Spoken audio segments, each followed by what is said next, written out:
Has been a long and frustrating day for holiday travelers all across Washington state. At one point this morning, all 3 runways at SeaTac Airport were shut down for nearly 2 hours. Freezing rain canceled hundreds of flights. Frozen runways also meant some flights to SeaTac were diverted instead to Spokane Airport. The airport says what happened this morning is unprecedented.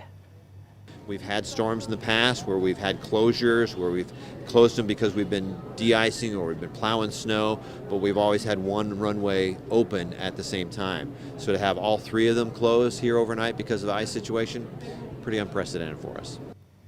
And just like here in Spokane, travelers at SeaTac are waiting in long lines trying to get on other flights. Meanwhile, thousands more flights were canceled nationwide today. CBS's Chris Van Cleve reports from Doles Airport in Northern Virginia. From California to New York, the Friday before Christmas starts with thousands of flights already canceled and millions trying to get home, including Alicia Mitchell. We were supposed to leave at 2:40 and our flight was pushed back to 8:04, and now our flight has been delayed for an hour.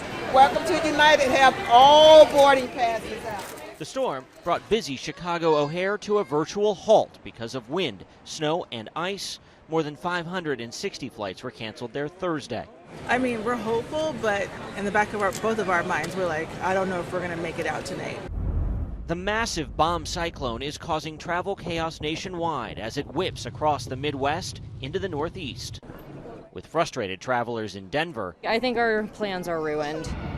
As whiteout conditions surrounded the airport, dumping nearly half a foot of snow on the runways. And in Los Angeles, even though the sun is shining, travelers are still stuck at the airport, feeling the storm's effect from thousands of miles away. We'll see how it goes. We were supposed to fly into Houston. Jessica Fanning and her boyfriend are visiting the States from Australia. They missed their connection to Houston and are now heading straight into an Arctic blast. We're flying at midnight from here to Chicago, and then we have a 1-hour layover, and then we'll land in New Orleans tomorrow morning at 9 a.m. Chris Van Cleve, CBS News, Dulles Airport. In the meantime, let's go right over to Chief Meteorologist Jeremy Legout tonight for a look at some of these storm systems that have been causing all of these travel issues tonight. And Jeremy, not great news really for anyone. Cody, let me read you a sentence I literally just wrote. I wrote on KREM.com, I'm not going to sugarcoat this. If you haven't left Spokane and you're trying to go over to the west side or anywhere more than an hour away, you simply are not going to make it. You're not. You just aren't. And that's the way it is going to be. Let's say you're trying to go over Snoqualmie Pass. That is freezing rain. You aren't going to make it over Snoqualmie Pass because of freezing rain and snow and freezing rain and freezing rain. And that is going to spread across much of central Washington. So let's talk about it, because here in Spokane, it's snow right now. Snow is actually as good as it possibly gets when it comes to our forecast and the impacts that the weather elements will have. Tonight, it is more snow. But notice Snoqualmie Pass, freezing rain and snow. Down to the south, Tri-Cities, freezing rain. Pullman, Moscow, Lewiston, Lewis and Clark Valley, freezing rain. Ritzville, freezing rain. Moses Lake, freezing rain. That freezing rain continues and grows more widespread. By tomorrow morning, we're talking long before the sun comes up. Let's say you have a 6 a.m. flight like I do out of Spokane International Airport. It is likely going to be, well, delayed at the very least because of freezing rain. You just heard the impacts that the freezing rain had over in Seattle and at Seattle-Tacoma International Airport. Unfortunately, that exact same weather pattern is headed for us. It just hits us tomorrow. So it starts as freezing rain early in the day, eventually turns to rain. But even in this 11 o'clock hour when it is coming down as rain, our ground is so cold. Think about all the weird noises and weird things your house and body and car have done in the past couple of days. That's trapping that cold in, and that cold sinks into the ground. So when you get rain on top of that, it is freezing. Look what happens from Ritzville to Moses Lake. That is freezing rain. When it comes to accumulations, Spokane gets about 1/10 of an inch of it. That's enough to halt travel. Ritzville, Moses Lake, Snoqualmie Pass, a whole lot more than that.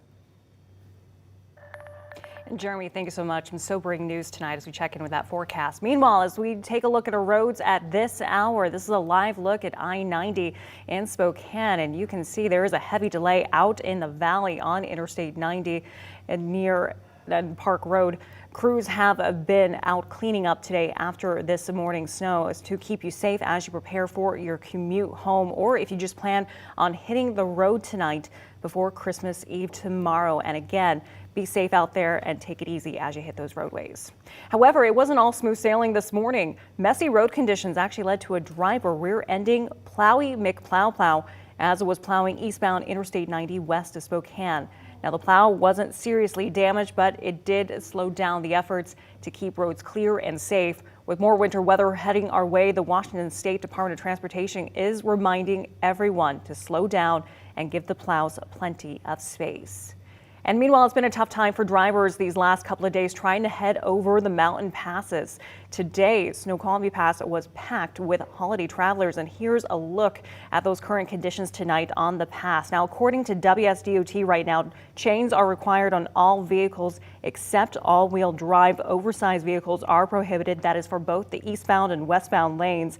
They have been seeing freezing rain, strong gusty winds, and blowing snow on Snoqualmie Pass tonight. So again, take it easy if you are planning at all to try and head over Snoqualmie at all. Now, we are continuing to track the severe winter weather all night long.